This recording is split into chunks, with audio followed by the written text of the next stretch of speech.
Monsieur Ramnick, à votre avis, quels facteurs ont été décisifs pour cette défaite et à quel point le choc est-il grand?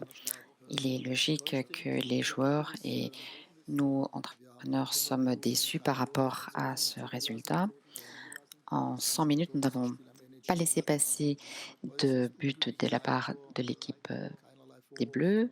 Malheureusement, sur la fin, ça a été un but contre sur son camp. Alors, bon, on démarre à 2 contre 1 au centre.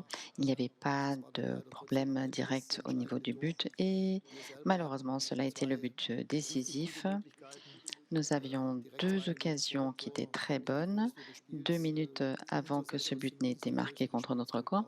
De notre côté, hein, meilleure occasion que nous avons pu nous créer. Et bon, et ensuite, en deuxième période, il y a Conny Laimo qui a pu avoir la deuxième occasion, mais au total, les Bleus aussi leur occasion. Et puis, c'est resté avec un but contre notre camp. Et jusqu'à la fin, nous avons fait le pressing pour pouvoir égaliser.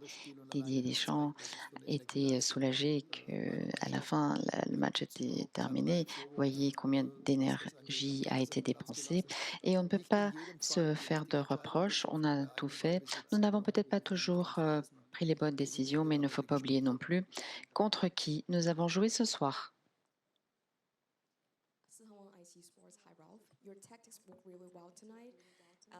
Votre tactique était bonne ce soir et bon nombre de personnes pensent que vous avez une meilleure tactique que celle de Didier Deschamps. Est-ce que vous pensez que si vous avez eu un peu plus de chance, vous auriez pu me faire? Voulez-vous bien répéter votre question? Bien sûr. Votre tactique s'est avérée positive. Bon nombre de personnes pensent que votre tactique a été meilleure que celle de Didier Deschamps. Est-ce que vous pensez qu'avec un peu de chance, vous auriez pu mieux faire? Non, je ne pense pas qu'on puisse parler de cela. Nous avons perdu ce match. Restons justes et équitables. C'est quand même les Bleus qui ont su se créer davantage d'occasions et il faut dire que c'est une victoire qui est quand même plutôt méritée. Et jusqu'à la fin, nous nous sommes accrochés. Même dans les dernières 10 minutes, nous avions pu nous concrétiser encore. Après, il y a eu des situations qui étaient... Bon, après, je n'ai pas très bien compris la manière dont les cartons jaunes ont été distribués, même si ce soir on joue presque à domicile. Je ne vais pas pointer du doigt l'arbitre. Nous avons tout donné sur le terrain et maintenant il faut regarder vers l'avant, se régénérer, recharger les batteries le plus rapidement possible et vendredi remporter ce match contre la Pologne.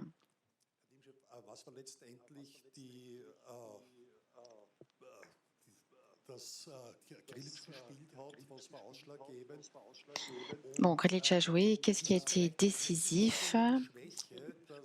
Et est-ce un peu quand même une faiblesse que l'Autriche s'est créé trop peu d'occasions de marquer de but? Il y a eu Marc-André, bon, moi, on peut évidemment pas les comparer à Mbappé, mais ils ont quand même, est-ce qu'ils ont apporté ce danger nécessaire?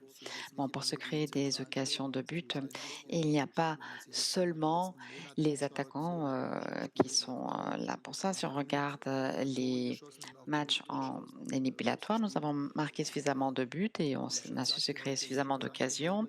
Comme je l'ai déjà dit, aujourd'hui, notre adversaire, hein, et ce n'était pas une surprise, les Bleus, dans un match comme aujourd'hui, avec cette entame de l'Euro, sont plus énergiques que par rapport à un match test contre l'Allemagne ou par rapport à d'autres matchs test aujourd'hui.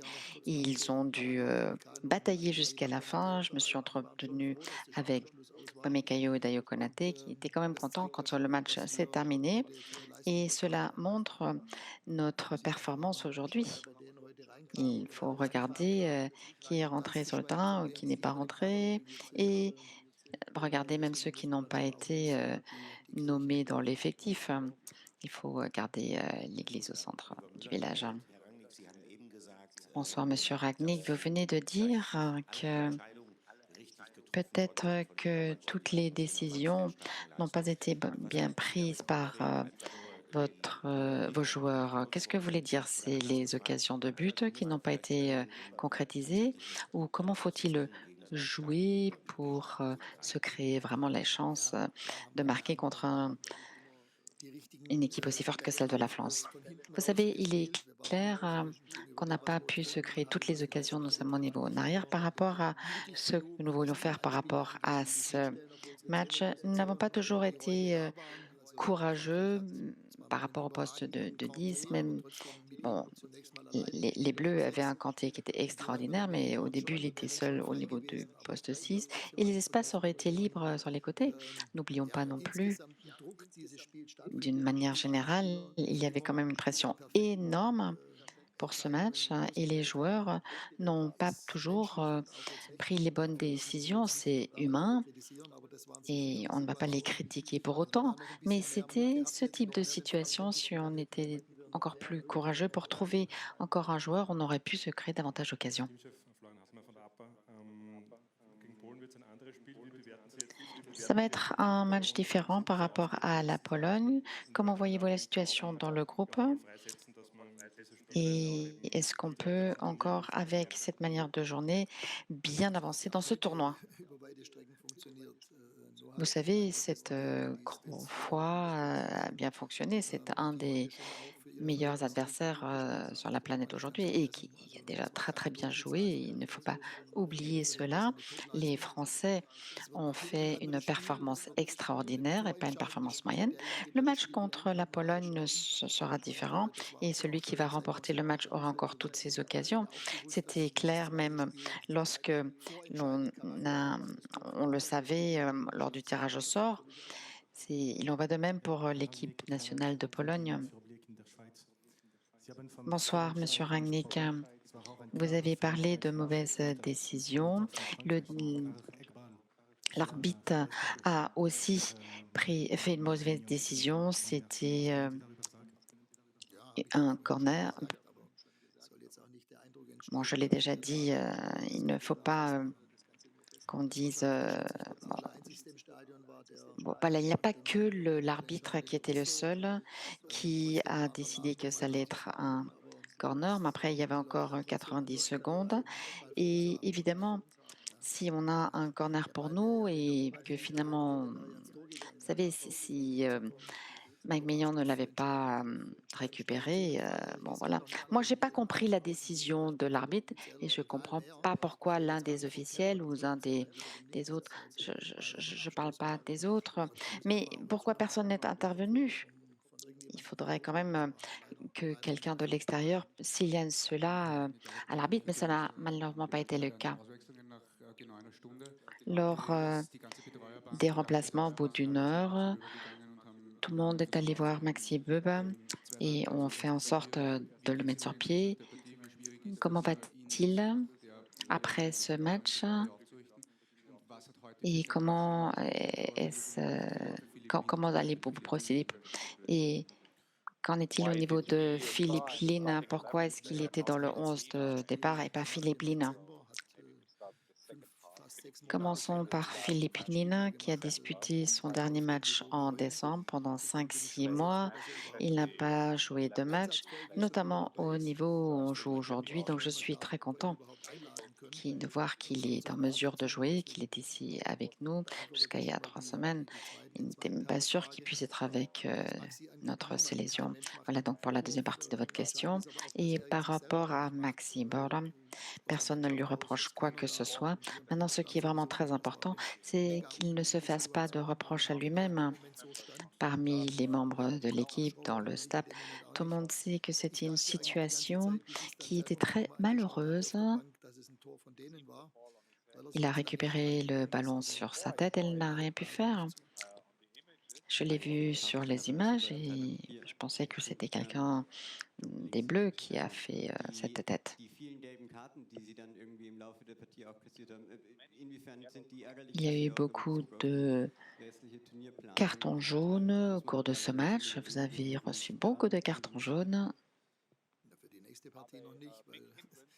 Est-ce un grand problème pour le match suivant? Est-ce, un grand obstacle? Bon, pas pour le match suivant, il n'y a pas de suspension, et ce match suivant est bien trop important. Donc on ne va pas réfléchir au carton jour. On va aligner le meilleur 11 de départ possible contre la Pologne.